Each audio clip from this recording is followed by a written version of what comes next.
வணக்கம்.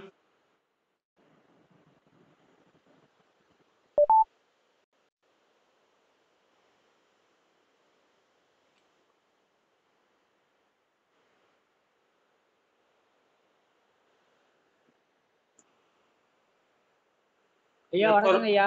வணக்கம், வணக்கம், வணக்கம்.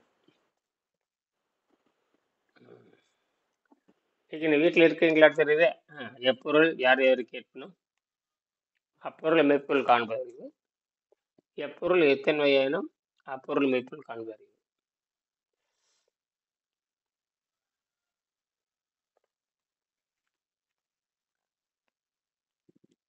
181 பக்கம். நாசா விஞ்ஞானிகள் செய்த ஆராய்ச்சி. அவர்கள் விண்வெளி நாசா விஞ்ஞானிகள் செய்த ஆராய்ச்சி 181 பக்கம்.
ம்.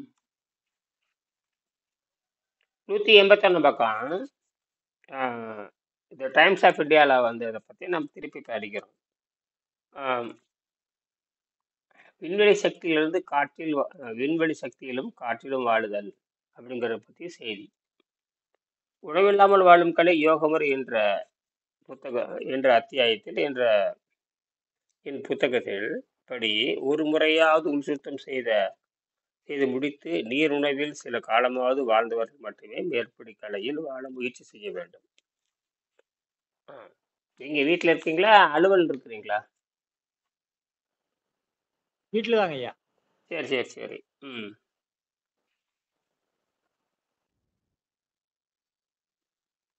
ஒருத்தரையும் காணும். நீங்க ஒருத்தர் மட்டும் தான் இருக்கிறீங்களா? சரி, அவங்க எல்லாம் காணும். ஒருத்தரையும் வந்தா ஐயோ சண்முக தேவி வந்த மாதிரி இருந்து போயிட்டாங்களா? நீங்க மட்டும் தான் இருக்கீங்களா? ஆமா. தேவி அக்கா வந்துட்டு தாங்க ஐயா. ஆ அவங்களை காண மாதிரி தெரியுது. ஒரு நிமிஷம் இருங்க, ஒரு நிமிஷம். சரி. அப்போ வணக்கம். பரிணாம சித்தாந்தத்தின் அடிப்படையில் வணக்கம்.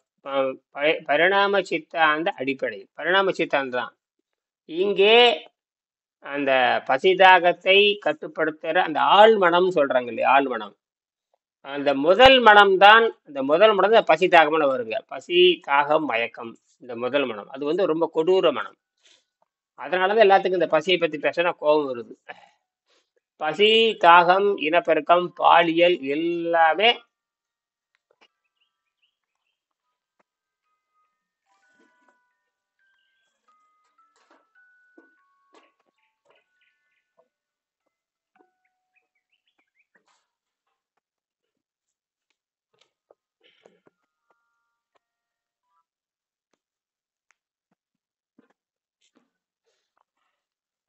அந்த முதல் நிலை தான் அந்த பசி தாகம். அது வந்து ஒரு பசி தாகம் மயக்கம்ங்கிறது ஒரு அர்த்தமற்றது. அதற்கு மதிப்பு கொடுக்கணும்னு அவசியம் கிடையாது. அது இன்னும் காட்டுமுறை. அது பேர் என்ன சொல்றாங்கன்னு கேட்டீங்கன்னா விழிப்புணர்வு இல்லாத நிலை, அன்கான்சியஸ் ஸ்டேட். அன்கான்சியஸ்னா என்ன? அன்கான்சியஸ்னா மறந்துட்டு அல்லது வந்து விழிப்புணர்வு இல்லாதது அப்படின்னு அர்த்தம். இதைத்தான் வந்து சிக்மண்ட் பிராய்டுன்னு ஒருத்தர் இருக்காரு, ஆஸ்திரியா நாட்டை சேர்ந்த சிக்மண்ட் பிராய்டு.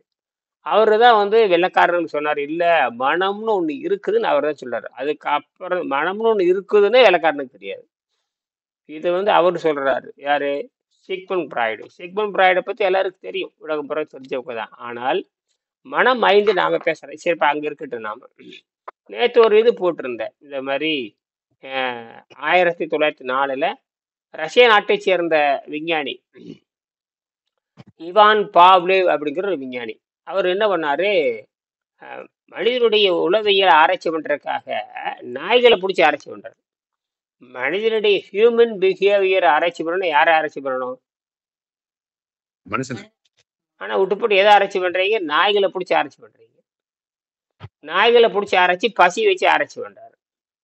பசி ஆராய்ச்சி பண்ணிட்டு பசி என்பது பழைய பதிவு அப்படிங்கிறாரு. சூழலுக்கு தகுந்த மாதிரி அது பசி மாறுதுங்கிறாரு. மணி அடிச்சாச்சு ஒரு அப்படி போட்டு போட்டு வைக்கிறாரு. அது அந்த ஒரு காணொலி அனுப்பிச்சிருக்கும் பாருங்க, நல்ல அருமையான காணொலி தான். ஆனால் ஹியூமன் பிஹேவியரை ஆராய்ச்சி பண்றதுக்கு விலங்குகளை வச்சு ஆராய்ச்சி பண்றீங்க அப்படிங்கிறாரு.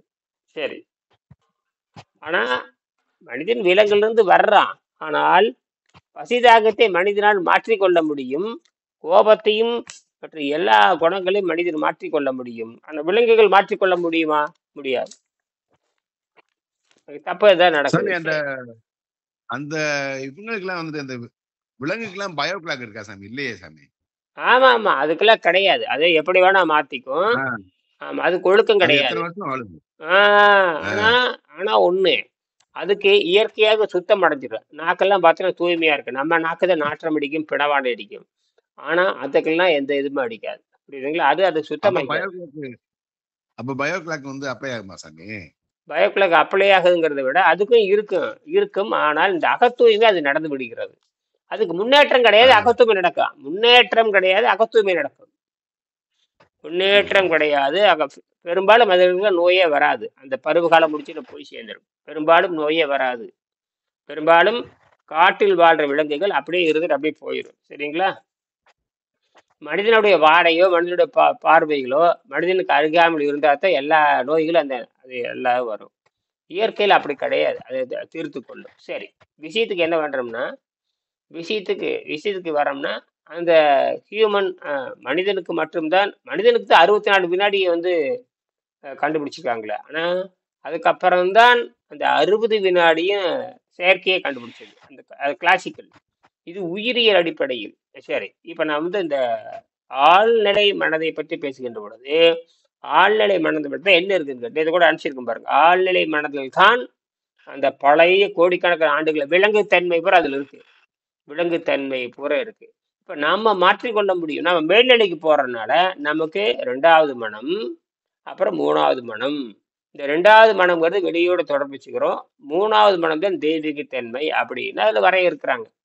சரி, இந்த முதல் நிலையில எங்க வருதுன்னா இந்த பசி தாகம் காமம்.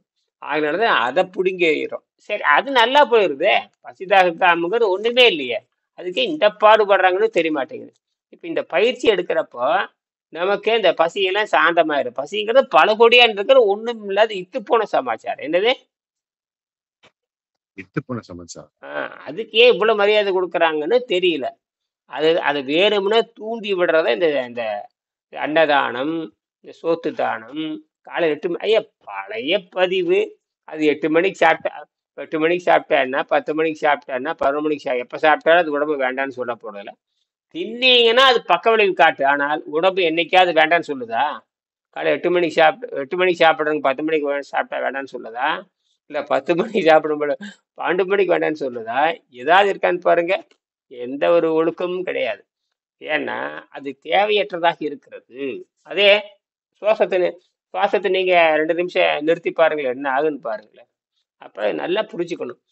நம்மளை ஏமாற்றுவதற்காகவே தான் இந்த பசி தாகம் காமம்லாம் இருக்கு. சரி, அப்படி பார்த்தீங்கன்னா நம்ம எத்தனையோ விஷயத்த நம்ம காமத்தை நினைக்கிறது இல்லை, கோபத்தை அமைதியா போவாரு. ஆனா உணவுக்கு மட்டும் ஏன் இந்த முக்கியத்துவம் கொடுக்குறோம்? கதை விடுறீங்க எல்லாருமே. இது சாதாரண உணவுப் பொருள், எப்படி வேணா வேட்டையாடலாம். கோபம்னா அதுக்கு ஒரு ஆள் வேணும். காமம்னா அதுக்கு ஒரு ஆள் வேணும். காமம்னா அதுக்கு ஒரு ஆள் வேணும். கோபம்னா அது காட்டுக்கு ஒரு ஆள் வேணும். பசி அப்படி இல்லை, கடையில் விற்கிது இல்லையா, ஏதாவது வாங்கி தின்னுக்கலாம் இல்லை. என்ன மாதிரி இந்த குழப்பம் இருக்குது பாருங்க. இந்த மரியாதையும் இல்லாத இந்த பசிக்கு இத்தனை வகையான உணவுப் பொருள்களோட சாமி சொல்ற மாதிரி இல்லை. அப்போ இது ஒரு இத்து போன சமாச்சாரத்துக்கு இந்த உலகம் என்ன சொல்லுதுன்னு பாருங்க. ஒரு குழந்தை இருக்குன்னு வச்சுக்கோங்க. ஒரு குழந்தை பிறந்த குழந்தைன்னா அது சரி. அதுக்கு அதுக்கு விவரம் பத்தாது. ஆகையினால அதுக்கு நாம வந்து சொல்லி சொல்லி சரி பண்ணிட்டு இருக்கோம். ஏன்னா அது கொஞ்சம் சுரப்பினுடைய வேகம் இருக்கும். அது விலங்கு நிலையில் இருக்கிற சுரப்பினுடைய வேகம் இருக்கும். விலங்கு நிலை அந்த சுரப்பினுடைய வேகம் இருக்கும். அதுக்கு நாம வந்து அந்த நோயை குணமாக்கறதுக்கு வேக வைத்த பழங்களை வச்சு இழுத்து விடணும். அந்த அந்த இறப்பிலிருந்து சிறுகுடல், பெருங்குடல், மலக்குடலுக்கு இழுத்து விட வேண்டும். அதான் நாம செய்யணும். இதுதான் இயற்கையில் இருக்கிற சட்டம். இதை எப்படியோ புரிஞ்சுக்கிட்டு என்ன பண்ணியிருக்காங்க, அதுக்குத்தான் அவங்க வந்து அதுக்குத்தான் அவங்க வந்து எதுன்னு கேட்டீங்கன்னா, அந்த வேளாண்மை விவசாயம், அந்த மூலிகைகள். அப்போ மூலிகைகள் வந்து அந்த குழந்தைகளுடைய விஷத்தை இறக்குவதற்கு பயன்பட்டு இருக்கிறது. வேக வைத்தது. காய்களும் அதுக்கு பயன்பட்டு இருக்கிறது. இயற்கை இதெல்லாம் பண்ணி இருக்குது. ஏன்னா அந்த பரிணாமத்துல பல கோடி ஆண்டுகளா பல ஆயிரக்கணக்கான கோடிக்கணக்கான காய் வகைகளை வைத்துக் கொண்டிருக்கிறது. அது அவனுக்கு உதவி செஞ்சிருக்குது. அவன் கீழ்நிலையிலிருந்து மேல போறதுக்கு அந்த உதவி செய்திருக்கு. அப்புறம்தான் மேல்நிலைக்கு போக போக பழங்கள் சாப்பிட்டு பழத்தையும் சுத்தம் பண்ணிட்டு அவன் மேல போயிடுறான். இதுதான் இந்த லேசா நம்ம முடிச்சுக்கிட்டு அடுத்து போலாம். இதுதான் இந்த உளவியல். இந்த உளவியலை வந்து நிரூபிக்கிறாரு யாரு? இப்போ டாக்டர் இவான் பவுலை என்ன நாய்களை வச்சு நிரூபிக்கிறார். அப்புறம்தான் நாசா விஞ்ஞானிகள் இப்பதான் பண்ணாங்க 2002ல. நாசா இப்ப எத்தனை ஆண்டு டேங்கப்பா 120 ஆண்டுக்கு அப்புறம் நாசா விஞ்ஞானிகள் நேரடியா என்னங்க கரகரன் இருக்கு. சரி அந்த மைக்கு சரி பண்ணிட்டு மறுபடியும் ஆன் பண்ணு. பயிற்சிக்கு வர்றதுக்கு முன்னாடி அது உட்கார்ந்துட்டு அப்படி பண்ணிக்கிட்டு இங்க கடகரன் இங்கே அது நீங்க பண்றது பூரா இங்க பதிவாகுது.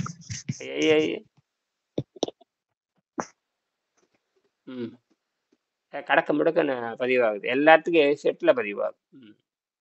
அப்படி பதிவு பண்றப்போ ஒரு நிமிஷம் என்ன பண்றீங்க, ஆன் பண்ணி ஆஃப் பண்ணிட்டு ரெடி பண்ணிட்டு அப்புறம் போடுங்க. ஏன்னா எல்லாமே எல்லா சத்தமும் இங்க பதிவாகுது. சரி சரி. அப்ப இதை விட்டுறல இந்த ஆழ்நிலை. அப்ப நமக்கு 5 நிலை மனம். இப்ப நம்ம 3வது மனம் இருக்குல்ல, அந்த 3வது மனம் தான் நம்ம இந்த கூட்டு மனம். இந்த 3ஆம் மனமே தெய்வீகம்னு அது சொல்றாங்க. அதுல தெய்வீகம் பண்புகள் இதெல்லாம் சொல்றான்.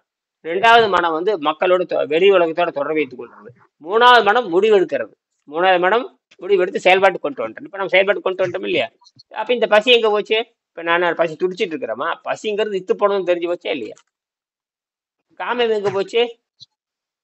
கோபம் எங்க போச்சு? எங்க போச்சுங்க? பசி, காமம், கோபம் எல்லாம் எங்க போச்சு? போயிடுச்சு. போயிண்டே அப்படின்னு இங்க மலையாளத்துல போயிண்டேங்கிற மாதிரி எங்க போச்சு? ஏதோ அப்பப்போ வரும் கொஞ்சம். அதெல்லாம் ஒண்ணும் இல்லை. அதெல்லாம் பல கோடி ஆண்டே இருக்கிறது. அதெல்லாம் போக போக சரியாயிரும். பல்ல காட்டுறது எல்லாம் வரும். அதற்குத்தான் நல்ல நூல்களை அதுக்குத்தான் நல்ல நூல்களை படித்து கொண்டே இருப்பது. இந்த சரண் புகுதல், ஆண்டோட நினைத்தல், சரண் புகுதல், இந்த அட்டாங்க யோகத்துல நியமத்துல சந்தோஷமா இருக்கு. இவரே சொல்லுவார். யாரு? திருமூலர் சொல்லுவார். தூய்மை அருளூர் சுருக்கம் குறை செய்வை வாய்மை வளர்த்தலே மற்றிவை காமம் களவு கொலை என காண்பவை நேமி ஈரைந்து நியம தானமே. அது என்ன சொல்லுவாரு பதஞ்சலி? சந்தோஷம் தபம் ஸ்வாத் ஈஸ்வராயா. ஸ்வாத்னா படித்தல், ஈஸ்வரனா நினைத்தல் அப்படின்னா வருது. சரி. அப்ப இந்த 3ல இதெல்லாம் வந்து 3வது நிலையில வந்து நம்ம அடக்கிடுறோம். சரிங்களா? இப்ப நம்ம என்ன பண்றோம்? 181 நம்ம நேற்று படிச்ச மாதிரி அந்த விஞ்ஞானிகள் சேர்ந்து திருப்பி திருப்பி திருப்பி எதுக்கு நான் 180 விஞ்ஞானிகளே ஒத்துக்கொள்ளப்பட்டது. ஆனால் இங்க 1904ல நாய்கள் ஆராய்ச்சி பண்றாங்க. 2002ல கிட்டத்தட்ட பார்த்தீங்கன்னா 120 வருஷத்துக்கு அப்புறம் தான் இங்க நாசா விஞ்ஞானிகள் செய்யப்பட்டது. அப்புறம் பிரகலாத் ஜானியை கூட பண்ணி பார்த்தாங்க. சயின்ஸா அப்படிலாம் கிளியரா இல்லை. ஆனால் இவரு பிரகலாத் ஜானி இந்த ஹீரரத்ன மனைக்கு ஆராய்ச்சி பண்றத நமக்கு எல்லாத்துலயும் இருக்கு, தெளிவா இருக்கு. அவங்க எத்தனை பேர் ஆராய்ச்சி பண்ணாங்க, எத்தனை டாக்டர் ஆராய்ச்சி பண்ணாங்க, எந்தெந்த முறையில் ஆராய்ச்சி பண்ணாங்க, என்ன ஆராய்ச்சி பண்ணாலும் அங்கே ஒன்றும் இருக்காது. ஏன்னா ஏற்கனவே பழக்கப்பட்ட உடலாக தான் இருக்குது. புதுசாக ஆராய்ச்சி பண்ண போகிறது இல்லை. இப்போ நான் போய் உணவு கட்டுப்பாட்டுக்கு நான் போய் கேட்டேன். என்ன ஆராய்ச்சி பண்ணாங்கன்னா 2 நாள் 3 நாள் இருந்து கட்டினா தெரிஞ்சு போகுது. 3 நாள் சிஸ்டமேட்டிக்காக நம்ம நாட்டில் ஒன்றும் பண்ணல யாருமே. நாசாவிங்க சிஸ்டமேட்டிக் பண்ணிட்டான். ஏன்னா அவன் வந்து விண்வெளிக்கு போகிறப்போ சூரிய சக்தி எடுத்து வாழ முடியும் அப்படிங்க. அப்போ அவன் கேள்வி என்ன கேட்கணும்? பசி என்னாச்சு, உன்ற காமம் என்னாச்சு, உன்ற கோபம் என்னாச்சு, எந்த கேள்வியும் கேட்கறது இல்லை.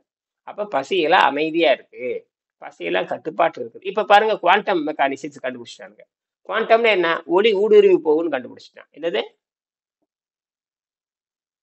ஒளி ஊடுருவி போகுது. இப்ப கண்டுபிடிச்சு. அப்ப ஒளி ஊடுருவி நம்ம உடம்புல என்ன ஆகுது? ஒளி ஊடுருவி போகுது. தடையில்லாம ஊடுருவி போகுது. சரியா போச்சு.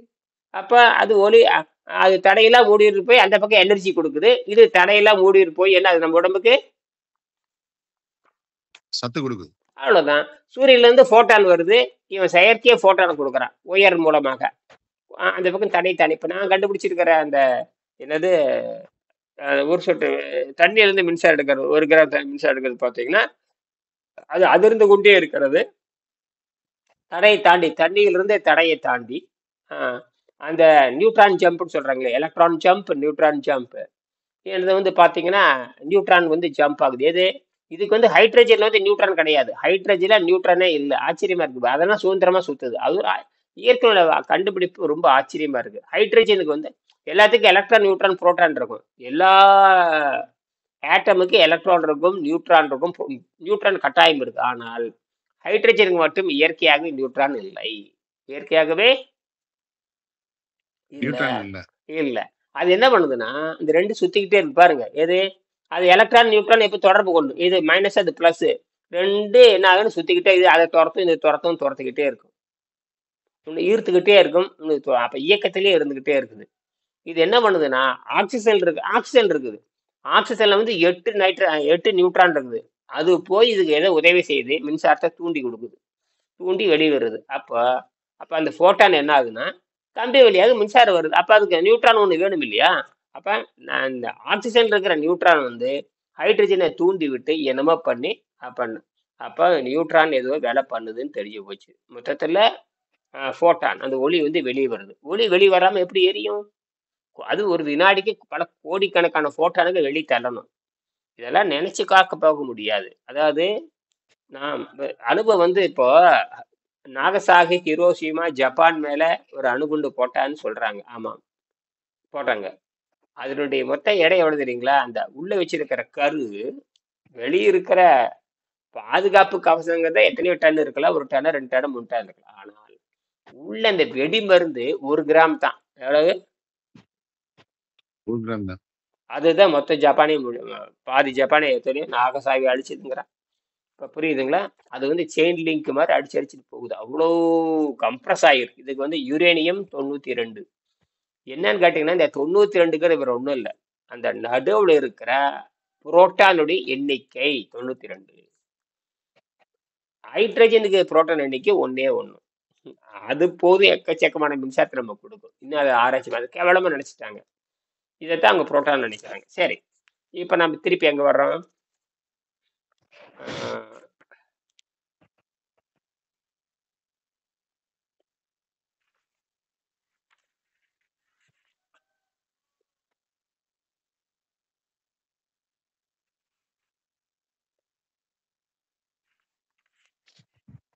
ஐயா முதல் நிலை மனத்துல நாம ஸ்டார்ட் பண்ணோம்.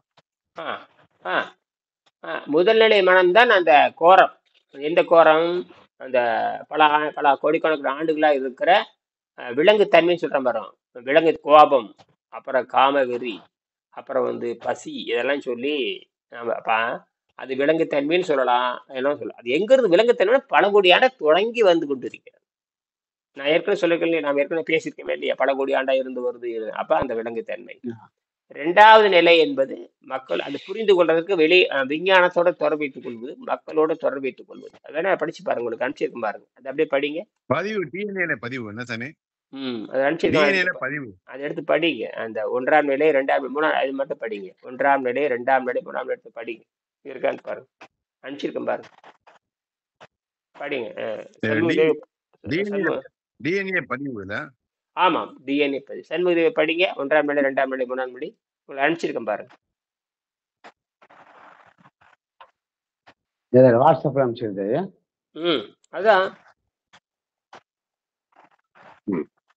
நீங்க கூட யாருக்கு அனுப்பிச்சுன்னு சொன்னீங்களா? உங்களை அனுப்பிச்சிருக்கேன் பாருங்க. சீமன் பிராய்டன் போட்டிருக்கேன். ஆமா, எல்லாம் படிச்சிட்டீங்களா? எல்லாரும் பாத்துட்டீங்களா? நான் பாத்துக்கிறேன். வாய்ஸ் ஆன் பண்ணுங்க. செல்வம் இந்தம்மா நீங்க வாய்ஸ் ஆன் பண்ணுங்க. அது வரல, உங்களுக்கு வாய்ஸ் வரலம்மா.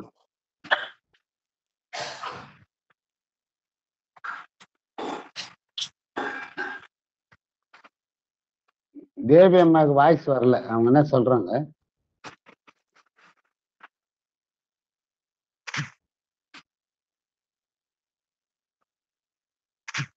வருதுங்களா? இப்பதான் இப்போ வருது. வருதும்மா. சரி. இவான் பாவ்லோவ் அவர்களின் பசியுள்ள நாய் பரிசோதனை பற்றிய யூடியூப் காணொலியை பகிர்ந்திருக்கிறீர்கள். இவான் பாவ்லோவ் ஒரு ரஷ்ய உடலியல் நிபுணர் ஆவார். அவர் 1904 செரிமான அமைப்பை பற்றிய தனது இல்ல இல்ல இல்ல இல்ல ஆய்வுக்காக அதுக்கு நோபல் முன்னாடி பரிசு பாருங்க, அது சரி. நீங்கள் குறிப்பிடுவது ஆஸ்திரியா நாட்டை சேர்ந்த ஆஸ்திரியான்னு போட்டிருக்கு பாருங்க, அந்த உளவியல். அது அவரும் உளவியல் விஞ்ஞானி தான். அது நாய்களை பண்றாரு. முதல்ல இதை படிங்க. 1ஆம் மனம் 2ஆம் மனம். இது சிக்மண்ட் பிராய்டு அவர்களின் 3 பயனாற்றல் 3 மன ஆற்றல் நிலைகளை பத்தி சிக்மண்ட் பிராய்டு படிங்க. சிக்மண்ட் பிராய்டு மனித மனத்தின் நறுமணம் ஐயா, அத வரிசையில ஐயா படிங்க, நறுமணம் இருக்கு. வரிசையில படிங்க. ஆ, சரிங்க ஐயா. இப்ப யாரு நீங்கள் பார்க்க மேற்கோள் காட்டிய ம் நீ- நீங்கள் மேற்கோள் காட்டிய லூகாஸ் 20:36 வசனம் அது இல்ல அது இல்ல அது இல்ல உடல் அது இல்ல உங்கள் உணவு இல்ல இல்ல அது கீழே படிங்க. யாரும் படிக்கல. சிக்மண்ட் பிராய்டு படிக்கலன்னு சொல்லுங்க, நான் அடுத்து அனுப்புறேன். இல்ல இல்ல படிச்சிட்டீங்களா? இல்ல படிக்கலையா? ஆமா, படிக்கல அனுப்புறதுல ஐயா யாரும் அடிமன் சிக்மண்ட் பிராய்டு படிக்கிறேன் அவர்களின் ஐயா. சரி, இது படிங்க படிங்க. மனிதனின் அடிப்படை விலங்கு போன்ற ஆசைகளும் உணர்ச்சிகளும் குறிக்கிறது. பசி, பாலியல், கோபம், ஆணவம் போன்ற உணர்வுகள் இங்கிருந்து எழும். இது அறியாமை நிலை. நடுத்தர மனம் இது நமது நிகழ் அறிவு, வெளிப்புற உலகத்துடன் தொடர்பு கொள்ளும் அது பகுதி.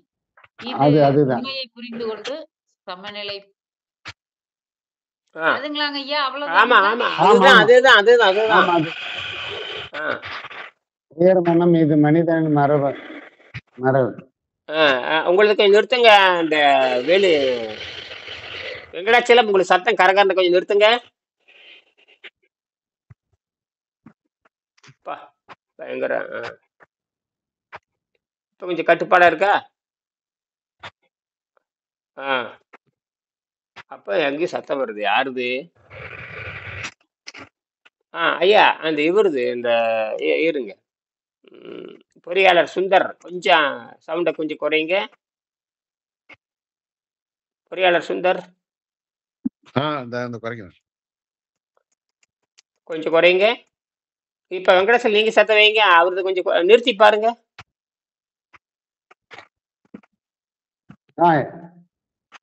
சத்தம் வச்சுக்கிறேன்.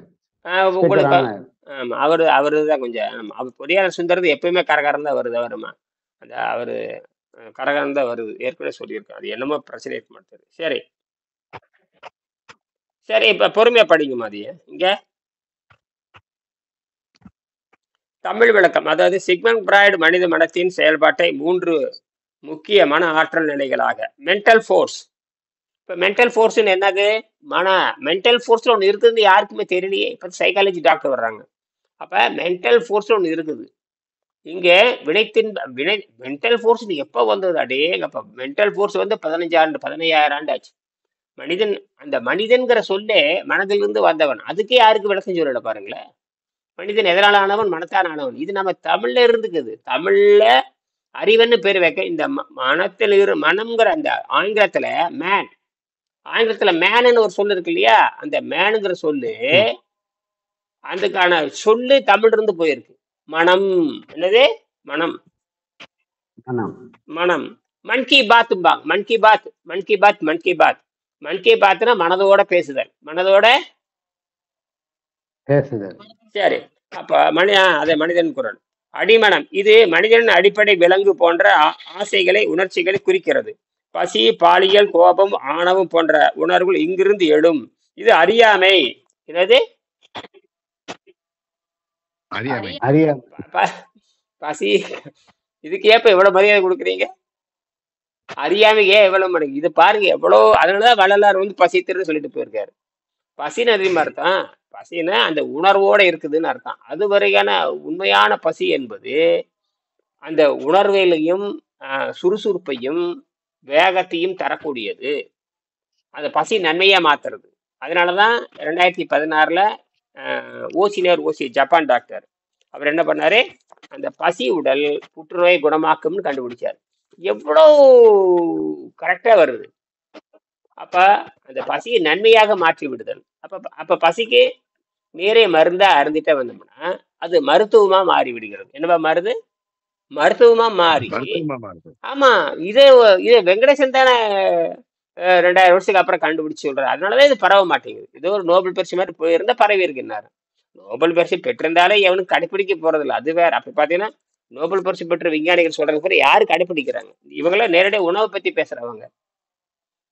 சிக்மன் பிராய்டு, இந்த டாக்டர் ஓசினார் ஓசி அந்த உணவு பழக்கத்தை 16 மணி நேரம் நிறுத்தினால் அது வந்து தனக்கு என்ன மருத்துவம் மாறுது. இன்னொருத்தர் சொல்றாரு 1998ல இவரு ஃபரீட் முராடு நைட்ரிக் ஆக்சைடு, என்னது நைட்ரிக் ஆக்சைடு, நீங்க சாப்பிட்றதுல கார்பன் டை ஆக்சைடு, நம்ம சாப்பிட்றது இப்ப சராசரி சாப்பிட்றது வாயு ருசி கார்பன் டை ஆக்சைடு. இவர் நைட்ரிக் ஆக்சைடுங்கிறாரு. நைட்ரிக் ஆக்சைடுக்கும் கார்பன் டை ஆக்சைடுக்கும் வித்தியாசம் இருக்கு. கார்பன் டை ஆக்சைடு பயங்கர ஆபத்தானது, அமிலத்தன்மையானது. நைட்ரிக் ஆக்சைடு நியூட்ரல் பண்ணி உடம்புல இருக்கிற எல்லா நோயும் குணமாக்கும். அதுக்கு நோபல் பரிசு கண்டுபிடிச்சாரு. ஆனால் கடைப்பிடிப்பார் யாரும் இல்லை. நம்ம கடைபிடித்தேன் கொள்வார் இல்லைங்கிற மாதிரி கடைப்பிடிப்பார் யாரும் இல்லை. நாம ஆராய்ச்சிக்கு எல்லாமே சப்போர்ட் பண்ணுது பாருங்க. அது பரிணாம உதவிக்கு நம்ம பரிணாமத்தை ஆராய்ச்சி பண்ணோம்னா எல்லாமே லைன்ல வருது. 1904 நைட்ரிக் ஆக்சைடு, நைட்ரிக் ஆக்சைடு என்னது? அத பத்தி கொஞ்சம் லைட்டா சொல்லுங்க சாமி. நேர்க்க சொல்லுங்க. நைட்ரிக் ஆக்சைடு, ஆக்சைடு ஆக்சிஜன் சொல்லக்கூடாது, நைட்ரிக் ஆக்சைடு. நைட்ரிக் ஆக்சைடுன்னு ஒரு பொருள், பருப்பொருள். ஆக்சைடுன்னு வந்துட்டாவே என்ன? ஆக்சிஜன் கலந்து. ஆக்சைடுனாவே ஆக்சிஜன் கலந்தது. கார்பன் டை ஆக்சைடுனாவே கார்பனும் ஆக்சிஜனும் கலந்தது. நைட்ரிக் ஆக்சைடுனாவே நைட்ரஜனும் ஆக்சைடும் கலந்தது. அது கலந்து வேதிவினை புரிந்து நமக்கு நன்மையா மாறுது. அது வேதிவினை புரிந்து மனுஷனை சாவடிக்குது. சரியா? அதுதான் இட்லி. அதுதான் இட்லி, தோசை, பூரி, பொங்கல், சப்பாத்தி எல்லாம் இடம். இதை போட்டு மனுஷனை கொலை பண்றீங்க. எதை போட்டு கொலை பண்றீங்க? கார்பன் டை ஆக்சைடை போட்டு, சாப்பாட்டை போட்டு அன்னதானங்கிற பேர்ல நீ விட்டுட்டு போயிடுற. அவர் அன்னதானம் உண்மையில வள்ளலார் வந்து அன்னதானம் பண்ணிட்டாரு. தன் உடம்புல இருந்து தானம் பண்ணி விட்டார். அதுதான் உண்மை. அன்னதானம் சொன்னால அது தன்னுடைய பழக்கத்தை, அந்த பிறவி பழக்கத்தை, இந்த பழக்கத்தை பல கோடி ஆண்டா இருக்கிற பிறவி பழக்கத்தை, விலங்கு பழக்கத்தை, அப்படின்னா அவர் கோபம் கொண்டவராக இல்லை, அவர் காமம் கொண்டவராக இல்லை, கொடூர எண்ணம் கொண்டவராக இல்லை. அவர் தெய்வீக தன்மை பெற்றவராக இருக்கிறார் என்று சொன்னால் அவர் பசியையும் அடக்கி இருக்க வேண்டும். என்னது? நீங்க டெக்னிக்கலா இந்த ஸ்பீச்சுக்கு வரணும் சாமி. அருமையான ஸ்பீச் இது. டெக்னிக்கலா, அதாவது உணவில்லாமல் வாழும் கலைஞனா சயின்டிபிக்கா டெக்னிக்கலா பேசணும்னா இதுதான். அது வந்து கார்பன் டை ஆக்சைடு சாப்பாடு சாப்பிடுறது, இது வந்து நைட்ரிக் ஆக்சைடு. ஆமா, இதுதான் இந்த சிஸ்டம். அப்ப நைட்ரிக் ஆக்சைடு போறதுன்னா என்ன ப்ரொசீஜரு கன்வர்ஷன் அப்படின்னா இந்த உணவு இல்லாமல் வாழும் கலை. இது இந்த மாதிரி வந்து இந்த மெத்தடை ஃபாலோ பண்ணீங்கன்னா இந்த மாதிரி வந்து சிஸ்டம் 7ஆம் அறிவு போலாம் அப்படின்ற மாதிரி நம்ம சொல்லணும். மக்கள்கிட்ட வந்து விளக்கம் சொல்லணும். மக்கள்கிட்ட விளக்கம் சொன்னாதான் இதனுடைய தன்மை வெளியே வரும். சயின்டிபிக்கா நம்ம சொல்ல முடியும். சிலர்கிட்ட வந்து ப்ரொஃபஷனல்கிட்ட வந்து பேசுறப்போ இந்த மாதிரி சயின்டிபிக்கா பேச முடியும். ஆமா, நம்ம அதனாலதான் ஒவ்வொரு முறையும் இது வந்து பாத்தீங்கன்னா ஒவ்வொரு முறையும் ஒவ்வொரு கிளாஸுக்கு பேச பேச பேச அந்த நாம அந்த கலந்து கலந்து கலந்து கலந்து இன்னும் எவ்வளவு வேணும் கண்டுபிடிப்பாங்க. நீ 2026 வரப்போகுது, அதுல ஏதாவது கண்டுபிடிச்சு சொல்லுவாங்க. ஆமா, என்ன வேணுங்க, என்ன கண்டுபிடிச்சாலும் கூட்டு மனம். கரெக்ட், கூட்டு மனத்தை. 3வது மனம் என்பது கூட்டு மனமும். இந்த 3வது மனம் என்பது என்ன அப்படின்தான் கேள்வி. 3வது மனம் என்பது கூட்டு மனம். பொதுவாக கூட்டு மனம் என்ன தெரியுமா அர்த்தம்? ஒரு வேலையை 4 பேர் சேர்ந்து செய்யறது. ஒரு பொது வேலையை 4 பேர் சேர்ந்து செய்வது. ஒரு பொது வேலையை இப்போ நாம் என்ன பண்ணுறோம்? அங்கே போய் முயற்சி பண்ணுறோம். இப்போ வகுப்பு எடுக்கிறோம். ஒரு வழக்கறிஞர் போய் பார்க்க சந்தைக்கு போனோம், யோகா பயிற்சி எடுங்கிறோம், புத்தகத்தை விற்கலாங்கிறோம், நன்கொடை கொடுக்குறீங்க. இதெல்லாம் சேர்ந்து நல்லது செய்கிறோம்ல. இதே தான். இப்போ நீங்கள் நன்கொடை கொடுக்கல எதுக்காக? நல்லது செய்கிறதுக்காக தான். இதெல்லாம் எனக்கு நடந்துகிட்டு இருக்குது. எதுக்கு போய் ஒரு வழக்கறிஞர் சந்திக்கிறோம்? இது ஒரு மருத்துவம் அப்படிங்கிறான். எதுக்கு புத்தகத்தை கொண்டு நாங்க விற்கிறோம்? இந்த புத்தகம் மக்களுக்கு போய் சேரணும்னு நினைக்கிறேன். இதெல்லாம் ஒரு நல்ல காரியம். சரியா? உங்க காசை நல்ல வழியில செலவு பண்றீங்க, நேரத்தை. இதுதான் நான் புரிஞ்சுக்க வேண்டியது. அப்ப இதைதான் அங்க முடிச்சுக்கலாம். அப்ப நைட்ரிக் ஆக்சைடா மாறுது அப்படிங்கிறது தான். சரி, நைட்ரிக் ஆக்சைடு மாறுறப்ப என்ன ஆகுதுன்னா, அவர் என்ன சொல்றாருன்னா, எல்லா அடப்பும் எடுக்குங்கிறாரு. எல்லா அடப்பும் எடுத்துட்டாவே உங்களுக்கு விடுதலை. அவரே நோபல் பரிசு வாங்கியிருக்காரு. ஆனால் அடப்பு என்ன? எல்லா அடப்பும் நீங்கி விடுகிறது. அதான் பெரிய விஷயம். ஆல் பிளாக்கேஜஸ்ங்கிறாரு. கேன் ரிமூவ் அப்படிங்கிறாரு. ஆத்தரி மட்டும் சொல்றாரு இல்ல, அனைத்து அடப்பும் நீங்குகிறது. இதுதான் இந்த ஜெர்மன் டாக்டர் அர்னால்ட் சொல்றாரு. ஃபாரின் மேட்டர் உள்ள இருக்கிற அடப்பு நீக்குங்கிறாரு. கரெக்டா வருது. அவரும் அடப்பு நீக்க சொல்றாரு. யாரு? Arnold Ehret, German doctor. அவர் எப்பவோ கண்டுபிடிச்சிட்டாரு. அடப்பு நீக்குங்கடா. ஏன்னா நீ சாப்பிடறது பூரா பசைடான்ட்டாரு. நீ சாப்பிடறது பூரா பசை. பசை என்ன பண்ணு? அடப்பி உண்டாக்கும், ஒட்டிக்கும். கரெக்டா வருது. ஆனா ஜெர்மன் டாக்டரை எவனும் ஆராய்ச்சி பண்ணாம போயிட்டாங்க. நல்ல வேலை நம்ம ஆள் ஆராய்ச்சி பண்றாரு. வெங்கடேசன் ஆராய்ச்சி பண்ணி இழுத்து பிடிச்சிட்டாரு. பிடிக்கும்போது கரெக்டா வந்துட்டு. ஏன்னா சித்தர்கள் ஏற்கனவே தொடங்கிட்டாங்க இல்லையா? சித்தர்கள் பல ஆயிரம் ஆண்டுகளா இருந்துட்டு வர்றாங்க இல்லையா? அப்ப பல ஆயிரம் ஆண்டுகளா இருந்த தொடக்கம் தான் நமக்கு எல்லா வகையான நன்மைகளையும் தெரிகிறது. அப்ப இயற்கை நல்ல வழியில் தான் கொண்டு போகுது.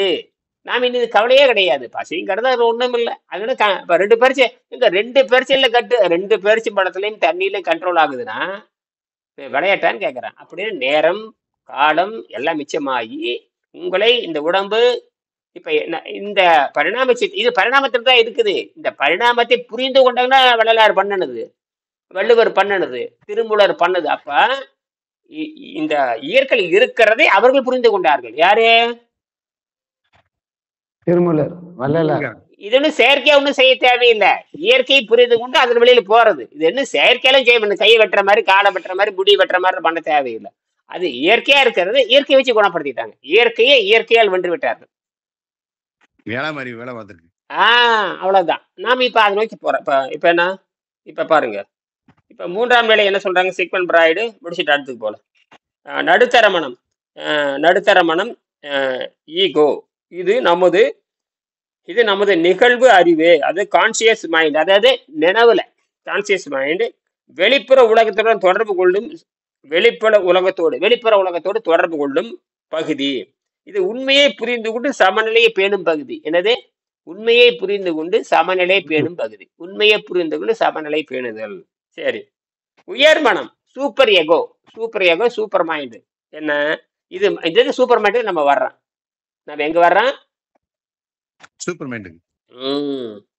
இது மனிதனின் உணர்வு நெறி, தெய்வீக நெறி, அதாவது உணர்வு, ஒழுக்க நெறி, தெய்வீக நெறி இவற்றோடு தொடர்புடையது என்று சிக்மண்ட் பிராய்டு அப்படி மேலோட்டமா விளக்கம் சொல்றாரு. அப்புறம் நிறைய போட்டு இவை 3ம் சேர்ந்து மனிதனின் மன ஆற்றலை உருவாக்குகின்றன. ஒரு மனிதனின் சுகமும் நோயும் இந்த 3 மன ஆற்றல்களில் சமநிலையில் தான் இருக்கிறது அப்படின்னு சொல்றாரு. இந்த 3ஐயும் புரிஞ்சுக்கணும்ங்கிறார். யாரு? Sigmund Freud. இதைத்தான் இதுக்குதான் சைக்காட்ரிஸ்ட். என்னது? சைக்காட்ரிஸ்ட்னு சொல்லிட்டு அது ஒரு வியாபாரம் போயிட்டு இருக்குது. அங்க மறுபடியும் மருந்து தான் கொடுக்குறான். எத்தனை சைக்காட்ரிஸ்ட் தற்கொலை பண்ணியிருக்காங்க, எத்தனை சைக்காட்ரிஸ்டுக்கு புற்றுநோய் வந்திருக்குது, எத்தனை சைக்காட்ரிஸ்ட் வந்து எப்படி செத்தானு நமக்கு வரலாறு இருக்குது. உங்களுக்கு எல்லாம் தெரியும் நினைக்கிறேன். எத்தனையோ சைக்காட்ரிஸ்ட் செத்து போனானுங்க. வந்து கார் ஓட்டுற மாதிரி சொல்றாங்க. இந்த இது ஏபிசி சொல்றாங்களா? Accelerator, brake, gear. அது மாதிரி எந்த இடத்துல எதை போடணும், எப்படி ஸ்பீடா போகணும், எதை என்பதை நீ சமநிலையில போகணும்ன்றாங்க. ஆமா, அதுதான் விஞ்ஞானம். சரிங்களா? இப்ப நாய்களை பத்தி ஆராய்ச்சி பண்ணும் பொழுது இப்ப படிங்க. இவான் பாவ்லே அடிஞ்சிருக்க பாருங்க, கீழே படிங்க. நீங்கள் இவான் பாவ்லேன் அவர்களின் பசியுடன் நாய் பரிசோதனை பற்றி பார்த்திருக்கிறீர்கள். இவான் பாவ்லே ஒரு ரஷ்ய நாட்டை சேர்ந்தவர். அதை அனுப்பிச்சிருக்கும் பாருங்க. 1904 செரிமான அமைப்பை பற்றி தனது ஆய்வுக்கான நோபல் பரிசு பெற்றார். அவரது மிகவும் பிரத்யேகமான ஆய்வு பந்தப்படுத்தப்பட்ட அப்படின்னு கட்டுப்படுத்தப்பட்ட, பந்தப்படுத்த கட்டுப்படுத்த கண்டிஷன் பேரு. பந்தம்னா கண்டிஷன் பேரு. கண்டிஷன்ல தான் வந்து அந்த ஒரு கண்டிஷன். இப்ப நீங்க அமைதியா ஒரு பொருளை நீங்க பார்க்காத பொழுது பாருங்க, ஒரு பொருளை பார்க்காத பொழுது தூண்டல் வராது. ஒரு பொருளை பார்க்காத பொழுது தூண்டல் வராது. ஒரு பொருளை பார்த்தோன்னு வச்சுங்க, அதை பத்தி சிந்தனை ஊரு. நீங்க மாங்காய் சாப்பிட்டா எனக்கு வாய்ங்க, நீங்க மாங்காய் சாப்பிட்டா எனக்கு என்ன ஆகுது? ஆஹா, நீங்க வடை சாப்பிட்டீங்கன்னு வச்சுக்க, அடடா ரைட்டா, பக்கத்து வீட்டுல அங்க வடை சுட்டாங்கன்னா மசால் வடை, போட்டேன் ரைட் இன்னைக்கு மெஸ்ஸில் போட்டாங்களோ, இன்னைக்கு பாயசம் போட்டாங்க, வடை போட்டாங்க, ஆஹா பூண்டு மனம் அடிக்கிறது போட்டாங்க. இந்த பூண்டு மனம், பருப்பு வடை எல்லாமே ஓயுது. ஆனா அது மட்டும் இல்ல, வேற மசாலா வாசம் அடிச்சா கூட வடையை நினைச்சுக்கிட்டு இருப்பான். அந்த வேலை எதையா இருக்கும், இதை இப்படி கற்பனை பண்ணுவோம், இப்படி எல்லாம் அது பண்ணும். இதுல பழைய பந்தம், என்னது பழைய பந்தம், பழைய பந்தம், பழைய சொந்தம், இதான் பழைய தொடர்பு, பழைய தொடர்பு, பழைய பந்தம், பழைய தொடர்பு, பூர்வீக தொடர்பு, டிஎன்ஏக்கு போயிட்டாரு. அதான் டிஎன்ஏக்கு போயிடணும், நேர மூலத்துக்கு போயிட்டாரு. அதான் கரெக்ட். அந்த ரெக்கார்டு, அதான் பழைய பதிவு. நான் ஏற்கனவே சொல்றேன், பழைய பதிவு ரெக்கார்டுன்னா வேற ஒண்ணும் இல்லை. இதெல்லாம் இத்து போனது மரியாதை. ரெக்கார்டு வந்து ஒர்க் ஆகுது இப்போ அப்படின்னு நம்ம வந்து மூன்றாவது மனத்துல இருந்து நம்ம யோசிக்கணும், நமக்கு நாமே யோசிக்கணும்.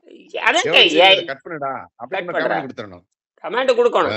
அதுக்கு என்ன பயிற்சின்னு கேட்டா, நீர் தான், சுத்தமான நீரே, திருவள்ளுவர் நீர் தான், சுத்தமான நீரை மருந்தாக அருந்த வேணும்னு கண்டுபிடிச்சு. ஐங்க வேற எல்லாம் பாருங்க, பரிமையிலங்கிறது தப்பு பண்ணியிருக்காரு. அந்த ஆள் ஒரு உண்ணாநபர் மாங்காமடையன் யாருங்க, நம்ம தமிழர்களே உண்ணாநபர் மாங்காமடையா இருந்திருக்கானுங்க.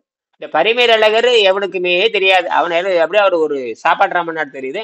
அவன் அந்த இடத்துல உணவுன்னு எழுதி விட்டு போயிட்டான். யாரு எழுதினவன் கிராமத்துல சொல்லுவாங்க, எழுதினவன் ஏட்ட கெடுத்தான், படிச்சவன் பாட்டு கெடுத்தான். எழுதினவன் ஏட்ட கெடுத்தான், படிச்சவன் பாட்டை கெடுத்தான். அப்படி அடிச்ச மாதிரி அடிச்சு விட்டு போயிட்டாங்க. அப்ப முடிச்சுக்கலாம். இதுல வந்து சாமி, அந்த உணவு உட்கொள்றப்போ அந்த மூன்றாம் மனநிலையில இருந்து இந்த பொருள் சாப்பிடுறோம், இது வந்து இப்போ ஒரு அந்த பொருள் சாப்பிடறோம்னா இந்த பொருள் வந்து எதுனால உருவாயிருக்கு, எந்த அறிவுனால உருவாயிருக்கு, 1வது அறிவா, 2வது அறிவா, 3வது அறிவா, 4வது அறிவா, 5வது அறிவா, 6வது அறிவா அப்படின்னு நம்ம பார்த்து நம்ம மூன்றாவது மனநிலையில இருந்து சாப்பிட்டோம்னா அந்த பதிவு, இதை நம்ம சாப்பிட்டோம்னா இது ஏறும், கறியை சாப்பிட்டோம்னா நமக்கு இந்த பதிவு ஏறும் அப்படின்றத பார்த்து நம்ம வந்து கட் பண்ணணும்னு வச்சுக்கோங்க. அது வந்து நமக்கு வந்து சுத்தமா இருக்கும், உடம்பு ஆட்டோமேட்டிக்கா சாப்பிட தோணாது. தண்ணி சாப்பிட்டோம்னா நமக்கு வந்து எதுவுமே பதிவே இருக்காது அப்படிங்கிற ஒரு எண்ணத்தை கொண்டு வரலாம் நம்ம. ஓஹோ, சரி. நல்ல நல்ல கருத்து தான். என்னமோ பண்ணிருக்கிய,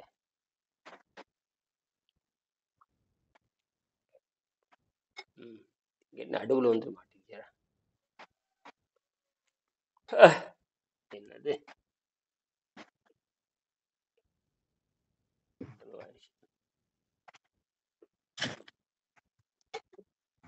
போச்சு.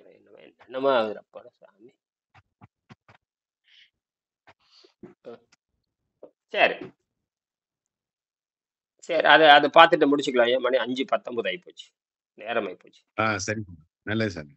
சரி, பாவலே மற்றும் பசியுள்ள நாய் பரிசோதனை பின்னணி, நாய்களின் செரிமான அமைப்பு பற்றி ஆய்வு செய்து கொண்டிருந்த போது ஒரு சுவாரஸ்யமான நிகழ்வை கவனித்தார். நாய்களுக்கு உணவு கொடுப்பதற்கு முன்பாக உணவு கொண்டு வரும் நபரை பார்த்த உடனே, அதாவது உணவு கொண்டு வரும் நபரை பார்த்த உடனே அதுக்கு பசி வந்துருச்சான்.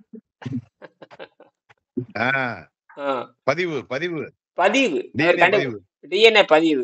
ஏன்னா இவர் போட்டு பழக்கி இருக்காரு, பழக்கி ராமா நாய்க்கு பிஸ்கெட் போடு, அப்படி ரைட் ராமே நாய்க்கு பிஸ்கெட் போட்டியா அப்படின்பா. ஒரு படத்துல எம்மாறாத படம், நாய்க்கு என்னடா போட்டேன்பா, சோறு போட்டேன், டேய் ஃபாரின் நாய்டா சோறுல போடாத பிஸ்கெட் போட. எம்மாறாத படத்துல அப்படிதான் சொல்லுவான். சொல்லுங்க.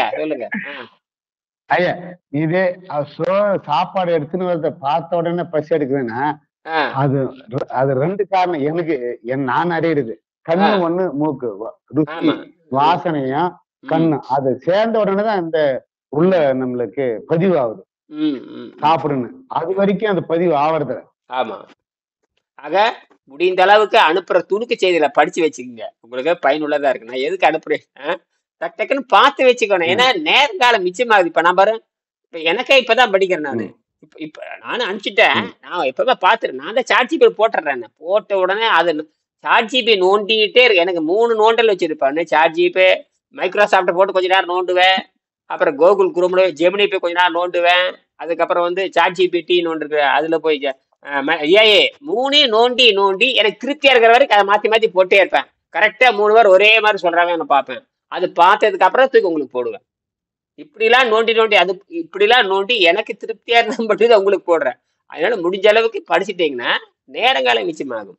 ஏன்னா ஏன் நமக்கு தேவை அறிவு, விளக்கம் வேணும். யாரு விளக்க போறாங்க? ஒரு பயில விளக்க மாட்டானுங்க. ஏன் எல்லாம் பயந்து இத்து போய் பயந்து கிடக்குது. என்ன கமெண்ட் வருதுங்கிறீங்க? லூசு இனியெல்லாம் லூசு பையன் ஒருத்தன் போட்டாங்க. நீ லூசரா உங்கள்கிட்ட வந்து எல்லாம் செத்து போயிடுவான்னு இருக்கான். ரைட் வா மாவன இங்கிட்ட வந்து நான் எங்கிட்ட வந்து எல்லாம் செத்து போயிடுவான்னு போட்டிருக்கேன். ஆமா ஆமா ஆமான்றேன். நான் மாவன செத்து போயிடுவாங்க மாவன முதல்ல நீ வாடான்ட்டு நான். நீ இருந்து ஆமா அப்படியே நீ வந்த உயிரோட இருக்காங்க சொல்ல வேண்டியதானே. ஏன்னா அவனுக்கு அந்த அவன் என்னன்னா அந்த பிறவி நிலையில் உட்கார்ந்து இருக்கான். அதான் அந்த அறியாமை நிலைன்னு பேரு. ஒருத்தன் பேசுறான், அந்த பசி பேசினாவே அவனுக்கு கோபம் வருதுன்னா அவன் எங்க இருக்கிறான்? அந்த அறியாமை அன்கான்சியஸ் மைண்ட்ல இருக்கான்னு அர்த்தம். இந்த உணவு பழக்கத்தை, இது உணவு பழக்கம், உணவு கட்டாயம், இது கன்சியூமர் ஆக்ட்ல வருது. உணவு பழக்கம் தான். அந்த அந்த விலங்குகளுக்கு அந்த என்ன பண்ணியிருக்காருன்னா அந்த நேரத்தை மாத்தி மாத்தி மாத்தி பழக்கி இருக்காரு. 10 மணிக்கு வைக்கிறது, 11 மணி, அப்புறம் டங்குன்னு அடிக்கிறது, மணி அடிக்கிறது, ஓசி அடிக்கிறது, வெவ்வேறு சத்தங்கள் உண்டாக்குறது. இது எப்ப பார்த்தாலே அது என்ன பண்ணாலும் அது புரிஞ்சுக்கிச்சு. ஓ நமக்கு சாப்பாடு போட போறாங்க சொல்றாங்க. மணி அடிச்சா சோறுங்கிற மாதிரி கரெக்டா புடிச்சிட்டான் பாருங்க. மணி அடிச்சா சோறு, முடி மலைச்ச மொட்டைன்னு சொல்ற அதேதான். மணி அடிச்சா சோறு அப்படிங்கறது அங்கிருந்து தான் வருது. அவரு மணி அடிக்கிறாரு. அப்ப மணி அடிக்காத பொழுது ஒருத்தன் போய் சமையல் கட்டு போய் என்ன எடுத்துட்டு வர்றான். அதை பார்த்தோன்னே இது எந்திரிச்சு உட்காந்து எந்திரிச்சு நின்றுட்டு நாக்கு ஜோல் போடுது. அப்ப கண்டுபிடிக்கிறாரு, ஓ எதையுமே இல்லாம கூட வேலை செய்யறான்ட்டாரு. என்னது அது எப்படி பார்த்தாலும் அது வேலை செய்யுது. சின்ன சந்தேகம் சாமி. கேளுங்க கேளுங்க. அந்த இந்த இது உணவு இல்லாம இருக்கிறப்போ அந்த திடீர்னு கால்ல அந்த அரிப்பு மாதிரி வருது சாமி. இந்த ஏற்கனவே அந்த புண்ணு இந்த இடத்துல அரிப்பு மாதிரி வருது, நீர் மாதிரி வருது. அது ஒண்ணும் இது பண்ணி பயந்துக்க வேண்டியது இல்ல சாமி. இல்ல அது வந்து உடம்பு சுத்தமாகுது. நீங்க அது சுத்தமாகுது. அரிப்பு மாதிரி அது மாதிரி வருதுன்னா உள்ள வந்து அந்த விஷம சாந்தி, அந்த அந்த உணவு பழக்கத்தினால் கெட்டுப்போன விஷங்கள் தோல் வழியாகவும் வெளியேற்றும், பல உறுப்புகள் வழியாக வெளியேற்றும், மலத்தில் வழியாக, சிறுநீருடைய, அந்த மாதிரி. அதுக்குதான் அந்த 19வது பாடத்துல நம்ம எழுதியிருக்கிறோம். அதாவது வாழ்க்கையின் தராதரம், குவாலிட்டி ஆஃப் லைஃப் அப்படி. அதுல பாத்தீங்கன்னா இந்த மாதிரி பல விஷம சாந்தி காலங்கள் தேவைப்படலாம். அவ்வளவுதான். சரியா? மனித நடத்தையை புரிந்து கொள்ளல், மனிதர்கள் எவ்வாறு குறிப்பிட்ட எங்கது